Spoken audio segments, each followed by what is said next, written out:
The medical drone service introduced 5 months ago is proving crucial in saving lives. In the following reports, the JoyNews Health Desk finds out how the new service is impacting healthcare delivery in the eastern region towns of Tafo, Kibi and Suhum. Matilda Wamega has the story of 3 beneficiary facilities and now reports.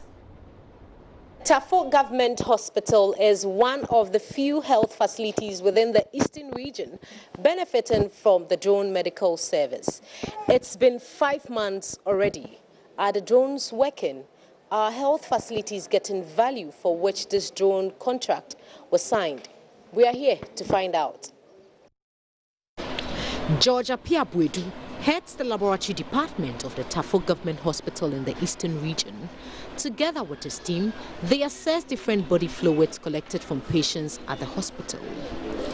This department over the years has had to rely on the benevolence of individuals and institutions for the blood needs of patients and occasionally the Koforidua Central Blood Bank. If it happens that you need blood and then we have depleted our blood bank, we have used already what we have already, the only option available is for us to refer. And you know the nature of our routes, the bumpiness and the potholes and all that, we don't know what will happen. So in our case, I think that it is improving the quality of care we are giving to our clients. Over 25 blood deliveries have been received at the Tafo Government Hospital since the start of the medical drone service.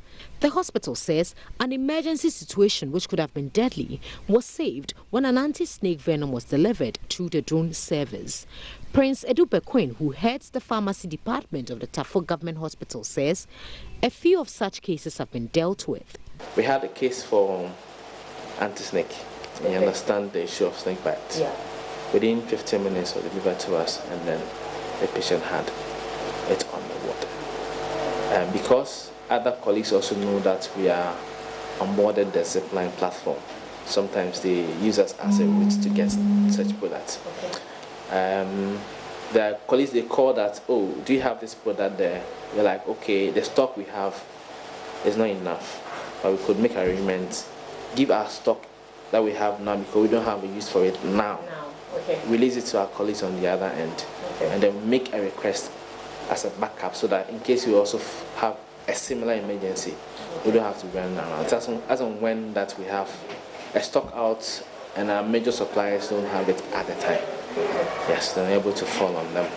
I think about last week or 2, we had a need for a product that we use for managing asthma, emergency asthma, salbutamol nebule. We had that for a lower strength, we needed a higher strength. So we called them, we placed the order through the WhatsApp platform, and they were able to deliver to us in just about between when we made the request and when they was really brought to the pharmacy stores. I could take about 20 minutes maximum. Okay. So it's been very, very helpful. I can only remember one time that we had a small problem with it delivered to us. Okay.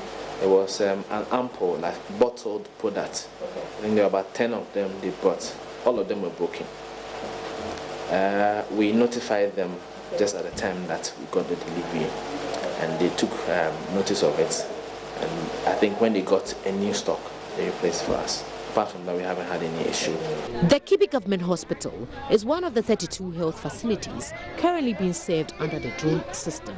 For emergency cases like replacing blood lost during child delivery, women will have to be referred to a bigger health facility like the Koforidua Central Hospital, which will normally take between 45 minutes to 1 hour drive from Kibi. Audrey Dinkra, who is in charge of labor ward at the Kibi Government Hospital, says they are able to handle more of these cases because of the availability of blood through the drone service. Blood products are like fresh frozen plasma, which usually you will not get it. If had it not been for the drone services, you request it through medical stores at Koforidua. Okay. But because of the drone services, we request and they bring it to us here. Directly here. And for pregnant women going through cesarean section, it's a mandatory that they have a standby blood there. Because you don't know if you are going to cut a vessel or an artery. So for the drone services, we get a standby blood there. So in an emergency, we fall on that blood. For addressing cases like anemia in children, constant supply of blood dropped through the drones have been of great help. That's according to the head of Children's Ward, Alfred Owusu-Beko. We have a lot of children coming to our unit with problems with anemia, severe anemia and sickle cell.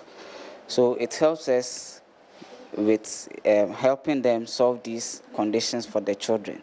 Okay. And also for the challenges, our major challenge is the financial issue, because the drone service providing the bloods, we're expecting the cost should be very affordable, should be very low. But the cost is a little bit high, 250 ml of blood. Okay. The cost is about 80 cedis. Okay. Yes, when you request for above 300 ml, the cost is about 150 Ghana cedis. So if they can reduce the cost, it will be of benefit to us. Over 60 blood and other blood products, including medicines, have been supplied to the Suhum Government Hospital. Victor Owusu is the hospital's administrator. And when there's an emergency, we put in requests and they're able to deliver. So as far as I'm concerned, it's the best that has happened to my hospital. Initially, some of the deliveries were landing on our roofing, but we drew their attention, and it has been rectified. Okay. So far as I'm concerned, we don't have any challenge so far as the delivery is concerned. 32 health facilities from different parts of the eastern region are currently receiving blood products and other essentials from the Minako Zipline Drone Center located in Suhum. For JoyNews, Matilda Pamaga, Eastern Region.